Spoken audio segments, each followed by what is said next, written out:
আসসালামু আলাইকুম। আমি এখন ভিডিওটা করতেছি হচ্ছে শুধুমাত্র একটা উদ্দেশ্যে, যে চায়নাতে কি পরিমাণ ঠান্ডা পড়ে ওইটা হচ্ছে আপনাদেরকে দেখানোর জন্য।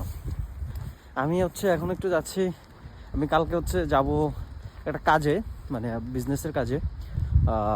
তো আমি এখন যাচ্ছি হচ্ছে ট্রেনের টিকিট করার জন্য। তো কি পরিমাণ ঠান্ডার জন্য আমি কথা বলতে পারতেছি না, কিন্তু কোনো বরফ নাই, কিন্তু এত পরিমাণ বাতাস আর এত পরিমাণ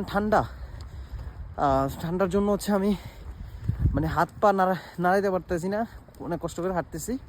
ভার্সিটির সামনে যেয়ে হচ্ছে আমি গাড়িতে উঠবো আর কি। তো এই যে দেখেন, বাজতেছে হচ্ছে 5টা, তো 6টা কততে যেন হচ্ছে সূর্য ডুবে, কিন্তু এখন দেখেন যে কি অবস্থা রাস্তার।